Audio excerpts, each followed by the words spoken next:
The grand chambers of the Galactic Council buzzed with excitement. Thousands of representatives from across the galaxy had gathered for what they believed would be another routine first contact procedure. The massive hall, with its towering crystal walls and floating platforms, hosted beings of all shapes and sizes. Some had scales, others had tentacles, and a few were even made of pure energy. Admiral Vale stood at the central platform, his massive frame towering over the holographic display. His blue-tinted skin wrinkled as he frowned at the incoming data. As the Council's military advisor for the past 30 years, he had overseen dozens of first contact situations. But this one was different. Honorable members of the Council. Vale's voice boomed across the chamber. Our deep space sensors have detected a new spacefaring species from a previously unknown region. They call themselves humans. The holographic display shifted to show a small fleet of ships moving through space. Immediate whispers filled the chamber, followed by poorly concealed chuckles. "Are those ships?" one representative asked, genuine confusion in their voice. Vale nodded, his expression a mixture of amusement and contempt. "Indeed, their vessels are approximately one-third the size of our standard military ships. Initial scans suggest primitive fusion technology and basic shield systems." More laughter echoed through the chamber. Even the usually stoic energy beings flickered with amusement. "Surely this must be some sort of scout fleet," another representative called out. "No species would build their main ship so tiny." Vale manipulated the holographic display, zooming in on one of the human vessels. "No, these appear to be their primary combat vessels. Our analysis suggests they haven't even mastered basic size manipulation technology. They're simply small." The chamber erupted in another round of laughter, but it was cut short by a sudden announcement from the entrance guards. "The human representative has arrived." All eyes turned to the massive doorway. The gathered representatives expected to see a grand entrance, perhaps with guards or ceremonial devices. Instead, a single human male walked in, wearing what appeared to be a formal black suit with a simple blue tie. "Greetings, honored council," the human said, his voice clear and confident. "I am Ambassador Jack Reynolds of Earth, representing the United Human Systems." Vale's eyes narrowed as he studied the human. Reynolds was shorter than most species present, standing at what Vale estimated to be just under 6 feet tall. But there was something about his bearing, a quiet confidence that made Vale slightly uncomfortable. "Ambassador Reynolds," Vale spoke, his tone barely hiding his condescension. "We've been studying your approach fleet. Rather compact, aren't they?" Reynolds smiled, seemingly unbothered by the poorly hidden mockery. "Efficiency is a cornerstone of human engineering, Admiral. We believe that bigger isn't always better." This drew more laughs from the chamber. One representative, a massive creature with crystalline skin, actually fell off their platform from laughing too hard. Reynolds continued, maintaining his diplomatic composure. "We come seeking peaceful integration into the galactic community. Earth and our colonies have much to offer in terms of trade, cultural exchange, and technological innovation." Vale stepped forward, towering over Reynolds. "Technological innovation. Your ships are barely larger than our personal transport vessels. Your weapons are primitive, your shields basic. What could you possibly offer the galactic community?" "Size isn't everything, Admiral," Reynolds replied calmly. "Sometimes the smallest packages contain the greatest surprises." The council's leader, a being of pure light named First Speaker, floated down to address Reynolds directly. "While we appreciate your species' ambition, Ambassador Reynolds, we have standards to maintain. Your technology appears to be at least 3 generations behind the galactic minimum for council membership." Reynolds' smile never wavered. "With all due respect, First Speaker, I believe you're making assumptions based solely on size. We request a formal evaluation of our capabilities before any final decision is made." Vale waved his hand dismissively. "We've seen enough. The Council's military division has already assessed your fleet's capabilities through long-range scanning. Your petition for membership is denied on the grounds of technological inadequacy." The chamber erupted in applause, mixed with more laughter. Reynolds stood there, still smiling, but something had changed in his eyes. A hardness appeared, barely noticeable but present. "Very well," Reynolds said quietly. "But remember this moment, Admiral Vale. Remember how you laughed.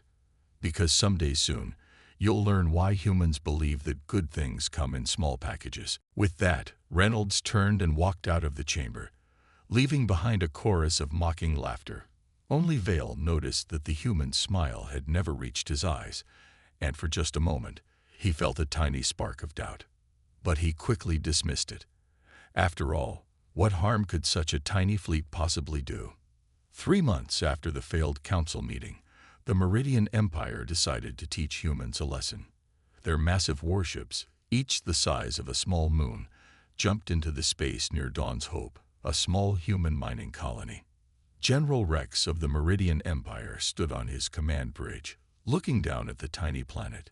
His gray uniform sparkled with metals, and his sharp teeth showed as he smiled. "These humans need to learn their place," he said to his crew. "Send in the first attack wave." 5 warships, each carrying enough firepower to level a continent, moved toward the colony. The general expected no real resistance. After all, what could those tiny human ships do against his mighty fleet? "Sir," one of his officers called out, "we're detecting movement from the surface." 3 small human ships rose from the colony. They looked like toys compared to the massive Meridian warships. The bridge crew laughed, but their laughter died quickly as they watched what happened next.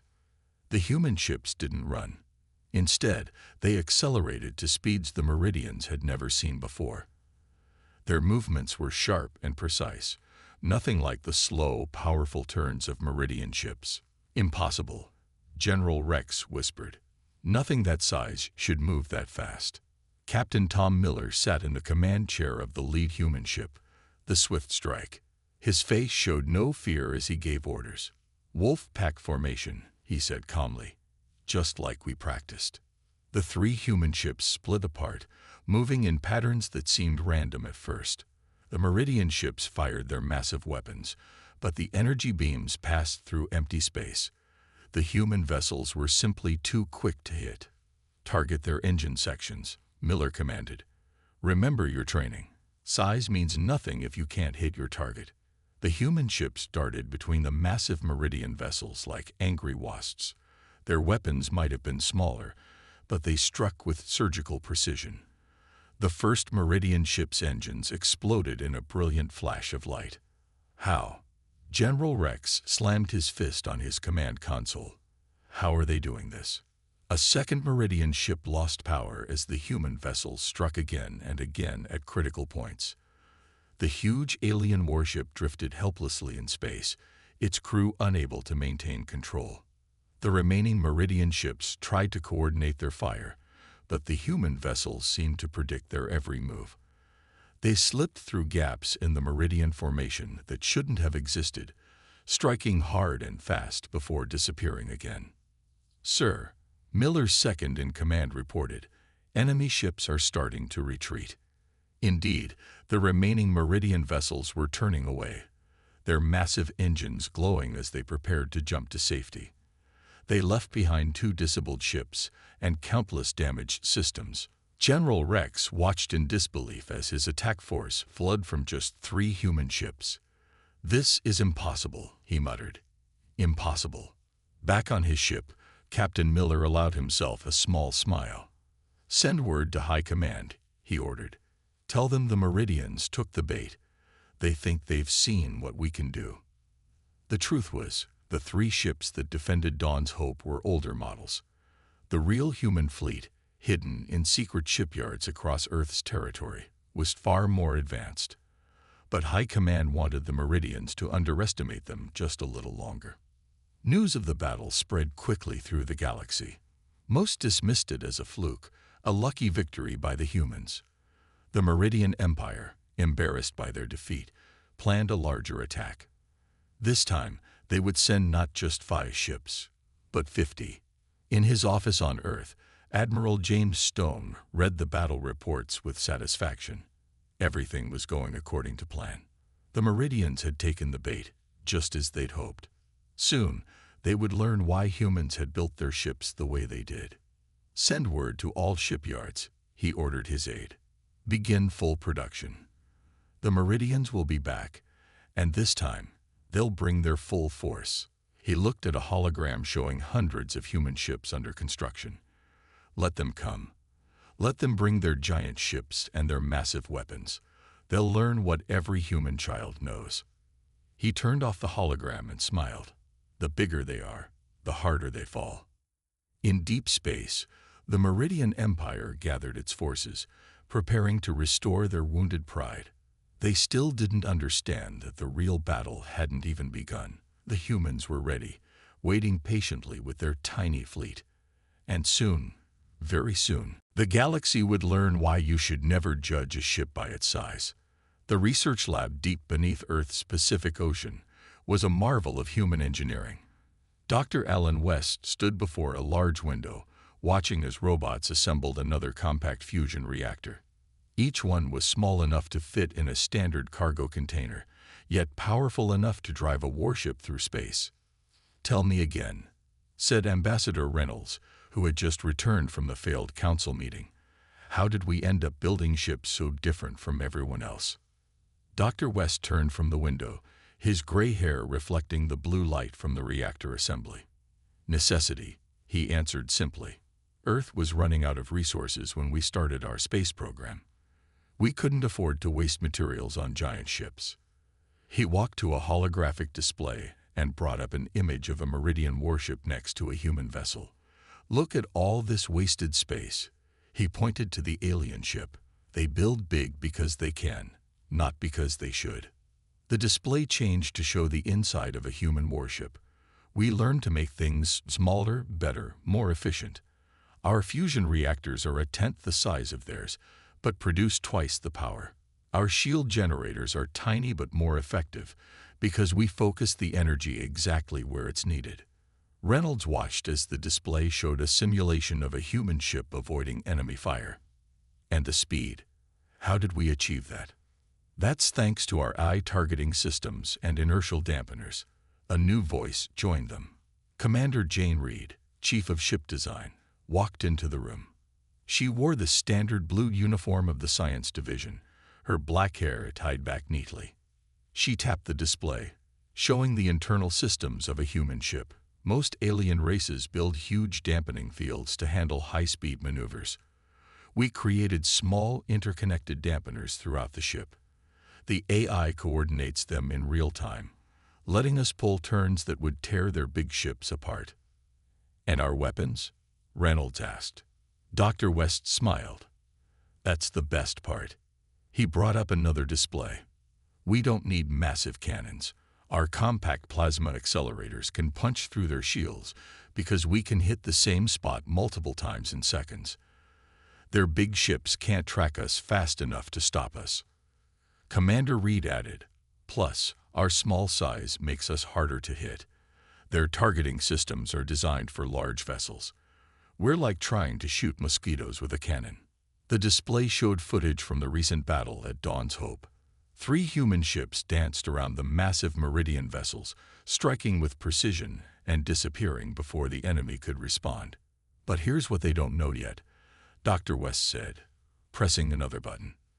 The screen filled with images of new ship designs. "These are our latest models. The ones they've seen are just our older ships." Reynolds studied the designs with growing appreciation.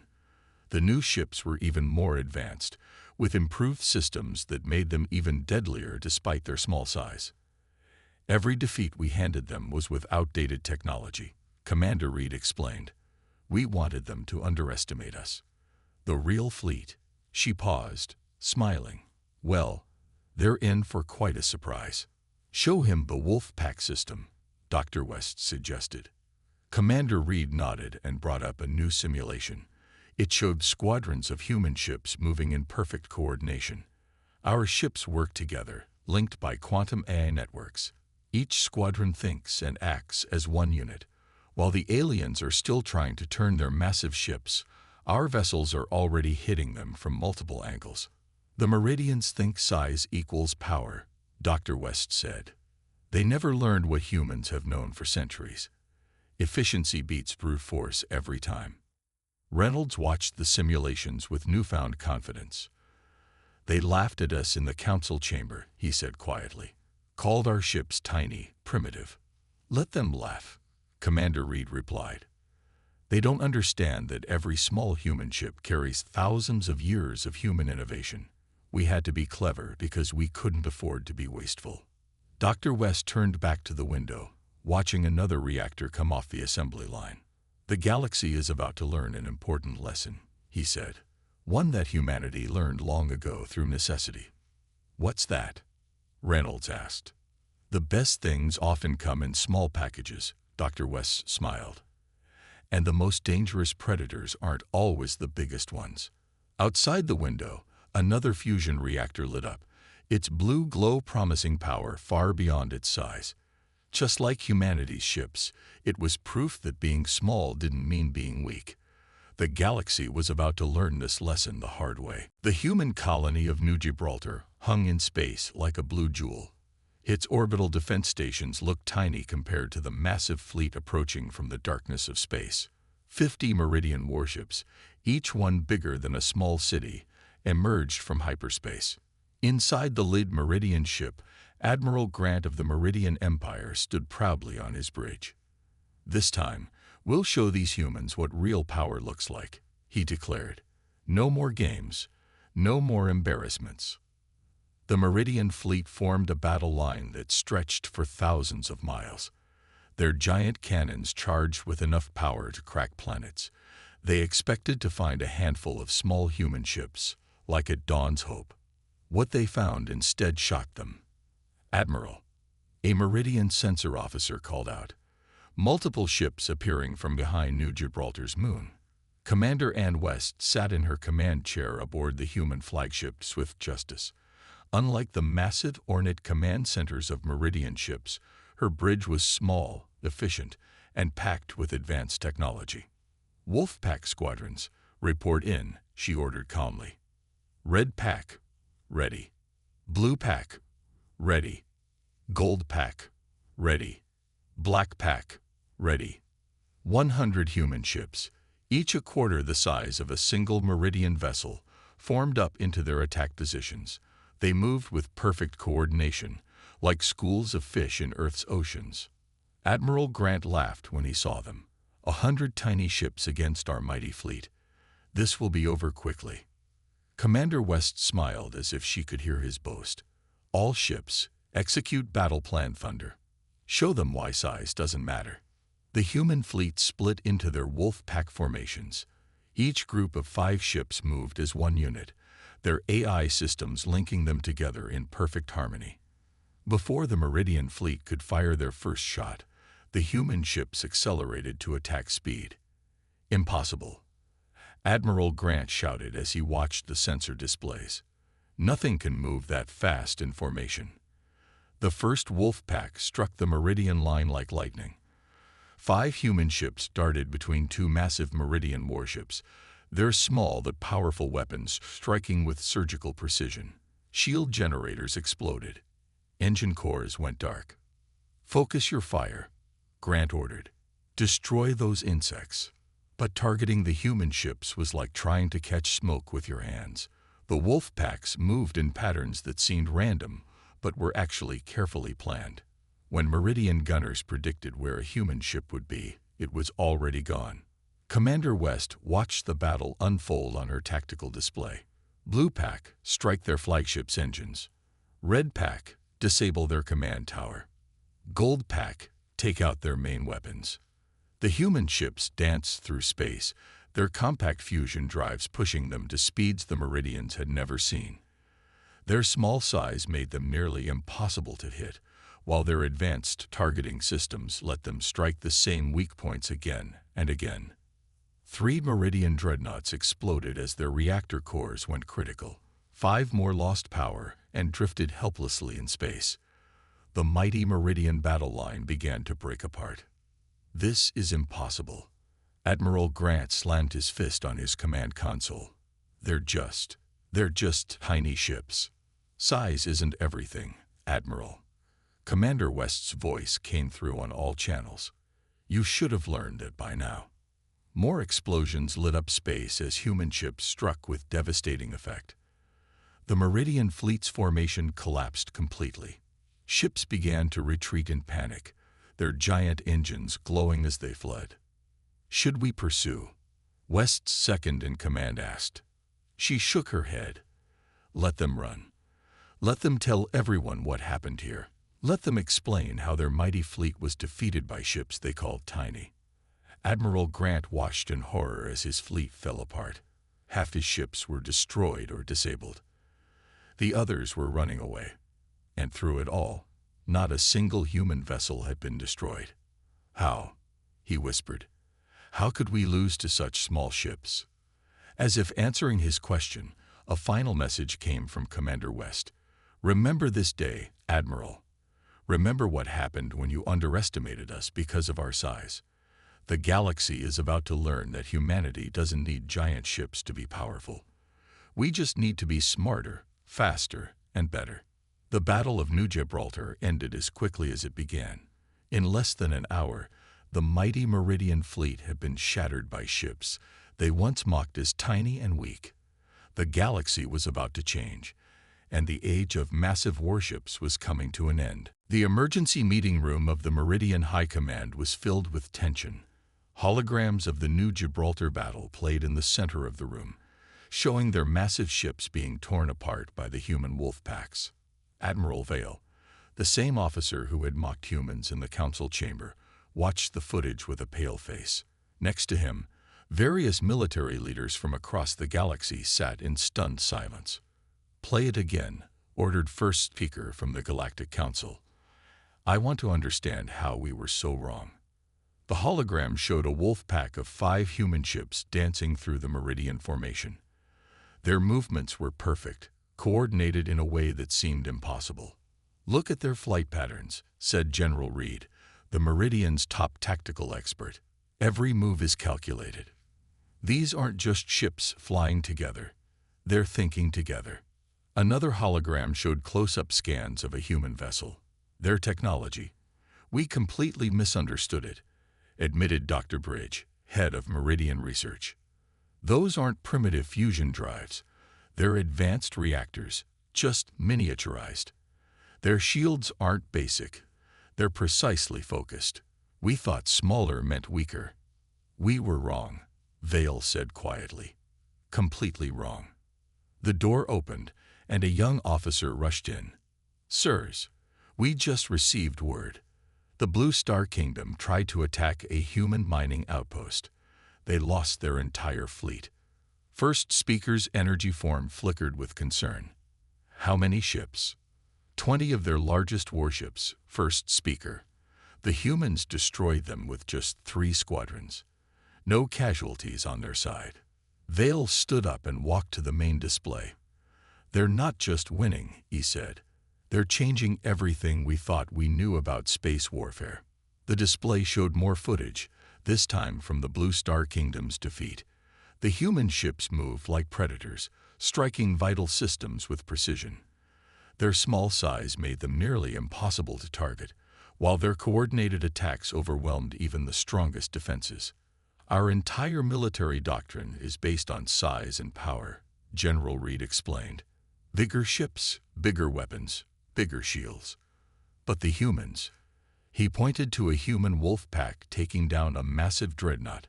They found a better way. Dr. Bridge brought up new data.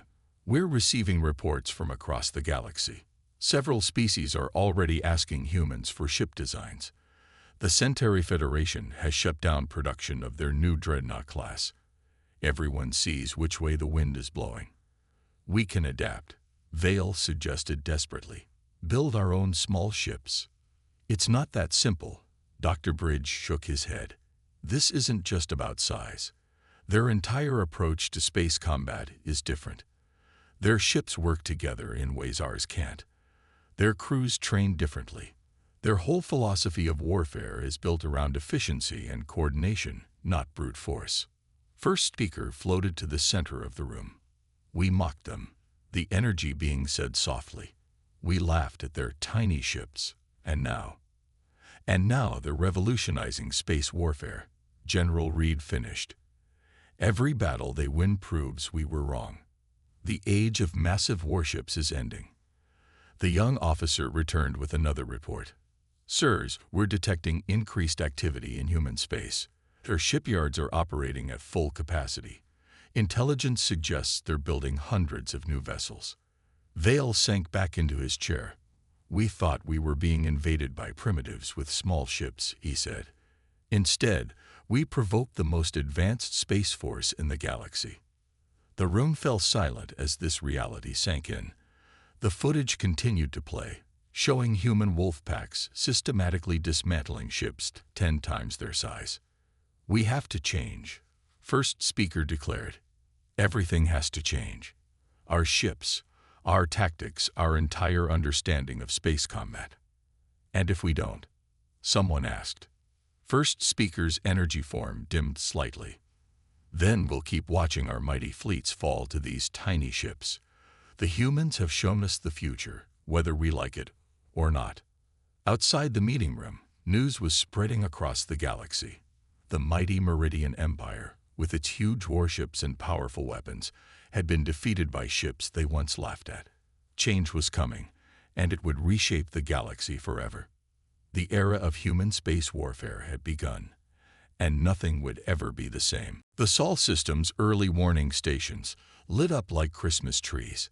300 Meridian capital ships, the largest fleet ever assembled in galactic history, emerged from hyperspace near Jupiter's orbit. Each ship was massive enough to cast shadows on the gas giant's surface. Inside the Meridian flagship, Grand Admiral Max stood before his command crew. "This ends today," he declared. "We will show these humans that size and power still matter. All ships, prepare for combat." Back on Earth, deep within the Mountain Command Center, Commander West and Admiral Stone watched the massive fleets approach on their strategic display. "They brought everything they had," Stone noted calmly. "Just as we expected." West nodded, then pressed a button on her command console. "All ships, Operation Thunderstorm is now active. Launch sequences initiated." Across the solar system, hidden shipyards suddenly came to life. From bases on Mars, Venus, and countless asteroids, doors opened to reveal humanity's true fleet. 1,000 warships, each a masterpiece of compact engineering, emerged from their hiding places. On the Meridian flagship, a sensor operator's eyes went wide. "Grand Admiral. Multiple contacts. Hundreds of them. They're everywhere." Max rushed to the display. His confidence wavered as he watched the sensor data. Human ships were appearing from locations his intelligence had never discovered. They moved with that terrible precision he had come to fear, forming their deadly wolf pack formations. "By the stars," he whispered, "how many ships do they have?" Commander West's voice came through on all channels, calm and clear. "This is your only warning. Withdraw now, or face the consequences of your actions." Max straightened his uniform. "Never. All ships, open fire. Show them the true might of the Meridian Empire." Space lit up as 300 massive warships fired their primary weapons. Planet-cracking beams of energy sliced through the void, creating a web of destruction that seemed impossible to survive. But the human ships moved like dancers through the deadly light show. Their small size and incredible speed made them nearly impossible to hit. The wolf packs accelerated to attack speed, and the real battle began. "Alpha Wing, target their command ships," West ordered. "Beta Wing, disable their engines. Gamma Wing, take out their weapons. Execute pattern stormbreak." 200 wolf packs, 1,000 ships total, struck the Meridian fleet from all directions. They moved with impossible precision, their AI networks coordinating attacks down to the microsecond. Where the Meridians expected chaos, they found perfect order. "Return fire." Max screamed as his flagship shuddered under precise strikes. How can they be so accurate? They're too small to carry weapons that powerful. But size had never been the key to human military power. Each small ship carried weapons that could punch through Meridian shields because they hit exactly the right spot, time after time. Their compact fusion reactors powered shields that could repel hits from much larger vessels. The space around Earth became a graveyard of mighty Meridian ships. The human wolf packs struck again and again, coordinating their attacks with devastating effect. Massive warships exploded or drifted powerless, their crews watching in horror as the tiny human vessels systematically took apart the greatest fleet ever assembled. "This is impossible," Max said as another wave of explosions lit up his tactical display. "We outnumber them. Our ships are bigger, stronger." "Numbers mean nothing against superior tactics," West replied over the comm. "Size means nothing against efficiency. You never understood that. Even now, you don't understand what you're really fighting against." The battle raged for hours, but the outcome was never in doubt. The human ships were too fast, too coordinated, too precise. For every wolf pack that had to withdraw for repairs, two more took its place. The mighty Meridian fleet began to break apart. "All remaining ships, retreat," Max finally ordered, watching his mighty fleet crumble before ships he had once mocked as tiny. "Full power to engines. Get us out of here."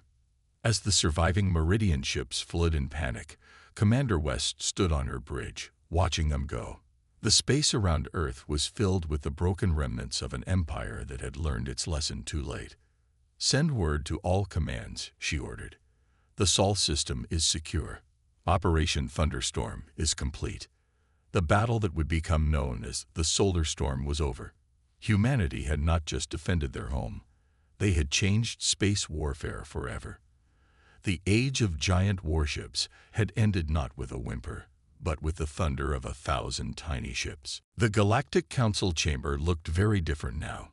Where once there had been laughter at humanity's tiny ships, now there was respectful silence.